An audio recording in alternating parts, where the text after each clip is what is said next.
जय हिंद फ्रेंड्स। स्वागत है आपका अपने चैनल एनबीपीएस फॉर सिविल सर्विसेज में। आइए आज हम एनसीईआरटी सार संग्रह के तहत इंडियन पॉलिटी के बारे में अध्ययन करते हैं। तो चलिए देर न करते हुए बढ़ते हैं अगले क्वेश्चन की तरफ। भारतीय संविधान में अनुसूचियां, schedules in the Indian constitution. Topic 1 है, पॉइंट 1 है, भारत के मूल संविधान में कुल कितनी अनुसूचियां थी? इसका आंसर होगा 8, वर्तमान में 12 हैं। भारतीय संघ में नए राज्य के गठन का प्रावधान किस अनुसूची में किया गया है? प्रथम अनुसूची में। भारतीय संविधान की प्रथम अनुसूची राज्य के नाम तथा उसके राज्य क्षेत्र का विवरण प्रदान करती है। भारतीय संविधान में 9वीं अनुसूची को किस संविधान संशोधन के माध्यम से जोड़ा गया? इसका आंसर होगा प्रथम संविधान संशोधन वर्ष 1951। भारत के संविधान की किस अनुसूची में विभिन्न राज्यों में अनुसूचित क्षेत्रों के प्रशासन और नियंत्रण के लिए विशेष उपबंध हैं? 5वीं अनुसूची में। सरकारों द्वारा शुल्क एवं कर लगाने का अधिकार संविधान की किस अनुसूची में उल्लिखित है? 7वीं अनुसूची में उल्लेखित है। राज्य भूमि सुधार अधिनियम को संवैधानिक सुरक्षा प्रदान करने हेतु इसे किस अनुसूची में सम्मिलित किया गया है? 9वीं अनुसूची में सम्मिलित किया गया है। 10वीं अनुसूची को 52वें संविधान संशोधन अधिनियम 1985 द्वारा संविधान में जोड़ा गया था तथा 91वें संविधान संशोधन अधिनियम 2003 द्वारा इसमें संशोधन किया गया। इसे दल बदल विरोधी कानून यानी एंटी डिफेक्शन लॉ भी कहा जाता है। अंग्रेजी, जो कि भारत में बोली जाने वाली एक प्रमुख भाषा है, परंतु इसे संविधान की 8वीं अनुसूची में शामिल नहीं किया गया है। ठीक है फ्रेंड्स, अनुसूचियों का संक्षिप्त विवरण। अनुसूची, संबंधित विषय और संबंधित अनुच्छेद। तो चलिए देखते हैं पहली अनुसूची में क्या है।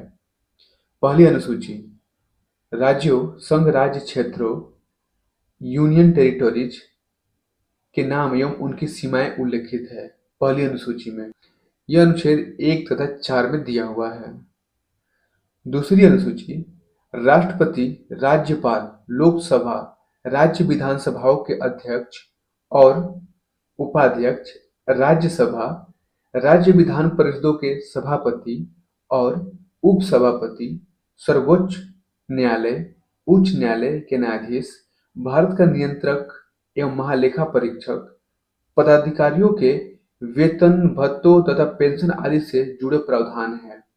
दूसरी अनुसूची में अनुच्छेद 59(3), अनुच्छेद 65(3), अनुच्छेद 75(6), अनुच्छेद 97, 125, 148(3), 158(3), 166, 164(5), 186, 221, इन सारे अनुच्छेद में दूसरी अनुसूची के बारे में बात किया गया है।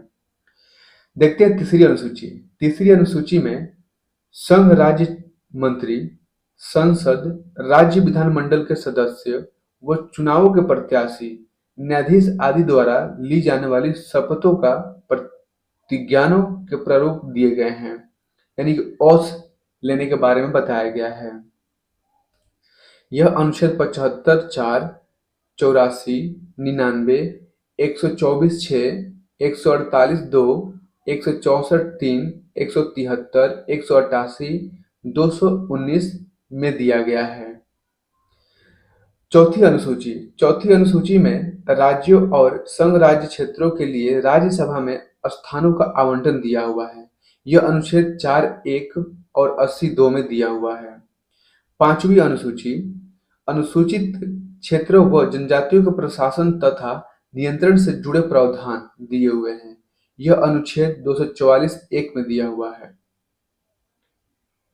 छठी अनुसूची असम, मेघालय, त्रिपुरा और मिजोरम राज्यों के जनजातीय क्षेत्रों के प्रशासन से संबंधित उपबंध के बारे में बताया गया है। अनुच्छेद 244 2 एवं 275 1। छठी अनुसूची में एटीएम मतलब असम, मेघालय, त्रिपुरा और मिजोरम के बारे में बताया गया है। सातवीं अनुसूची संघ सूची, राज्य सूची तथा समवर्ती सूची में शामिल विषय बताया गया है। अनुच्छेद 246 के तहत आठवीं अनुसूची संविधान द्वारा मान्यता प्राप्त 22 भाषाओं की सूची है। यह अनुच्छेद 344 1 व 351 है। नौवीं अनुसूची इसमें भूमि सुधार व जमींदारी उन्मूलन से संबंधित अधिनियम, नियम, विनिमय आदि जिन्हें न्यायिक पुनर्विलोकन से बचाने के लिए इसमें सम्मिलित किया गया था। यह अनुच्छेद 31 ख में दिया हुआ है। 10वीं अनुसूची दल बदल यानी कि डिफिक्शन के आधार पर संसद और विधानसभा के सदस्यों की निर्भरता से संबंधित उपबंध दिए हुए हैं। यह अनुच्छेद 102 का 2 एवं 191 का 2 में दिया हुआ है। 11वीं अनुसूची पंचायतों की शक्तियां व उत्तरदायित्व निर्धारित किए गए हैं। यानी कि 11वीं अनुसूची में पंचायत के बारे में बात किया गया है। यह अनुच्छेद 243 6 में दिया हुआ है। 12वीं अनुसूची नगरपालिकाओं की शक्तियां व उत्तरदायित्व निर्धारित किए गए हैं। यह अनुच्छेद 243 ब में दिया हुआ है। फ्रेंड्स नोट करना, 8वीं अनुसूची में सिंधी भाषा 21वें संविधान संशोधन अधिनियम 1967 द्वारा जोड़ी गई थी। थैंक्स फॉर वॉचिंग फ्रेंड्स, मिलते हैं अगले चैप्टर में।